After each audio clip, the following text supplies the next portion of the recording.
So we're going to be looking at how to find indefinite integrals and constants of integration.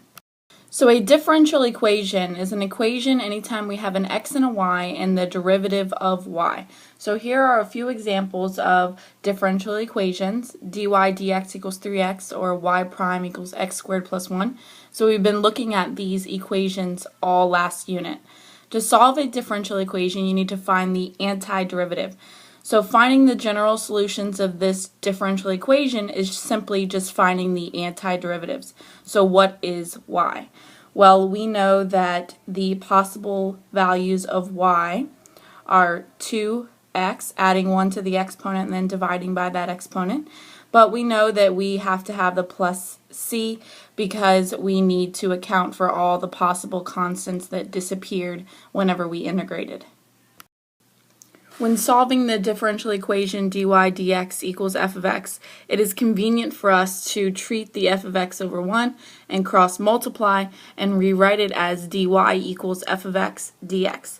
The operation to find the solution of this equation is called finding the antiderivative, but we also can call it finding the indefinite integral.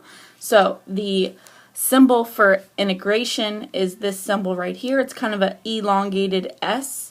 And this is the integral sign. And finding the indefinite integral is the same thing as finding the antiderivative. We just write it a little differently. So really, guys, this is nothing new. Whenever you integrate f of x, you get the antiderivative plus our constant of integration. So it's called the constant of integration because you get it after you integrate f of x. So the integrand is always what you're integrating, so that would be our function, and then the variable of integration is shown here, so this tells me that I'm integrating with respect to x, and we'd read this as the antiderivative of f with respect to x, or the indefinite integral of f with respect to x. So let's go ahead and integrate these. Now this is just like finding the antiderivative, so whenever I integrate this, I'm going to add 1 to the exponent and divide by that coefficient, and then always add my constant of integration. So this is going to be f of x, my antiderivative. Down here, I know that I have to rewrite this first. I have to have x to the negative third power dx, and then I'm going to add 1 to the exponent, and then divide by that same exponent, and then add my constant of integration. So this is going to turn into f of x equals 1 over negative 2 x squared plus c. So this constant of integration, how can we find out what it's supposed to be? Now normally without any additional information you can't, so this c stays a mystery. But let's think about what you would do if you wanted to find the y-intercept b if you have y equals 3x plus b.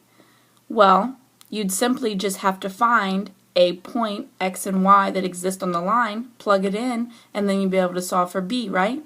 So the same thing goes here. If I'm given some type of initial condition of some value of f of x, then I can find c. So the key here is being given an initial condition. So here I'm given the antiderivative, so we've already integrated, we've already found the antiderivative, and then I'm told that the initial condition f of 1 equals 1/2. So if f of 1 equals 1/2, then that means plugging in 1, that gives me 1/2. So I can then solve for c. So 3/2 plus c equals 1/2. So c equals 1/2 minus 3/2, which means c equals negative 1. So that means that f of x actually equals 3/2 x squared minus 1.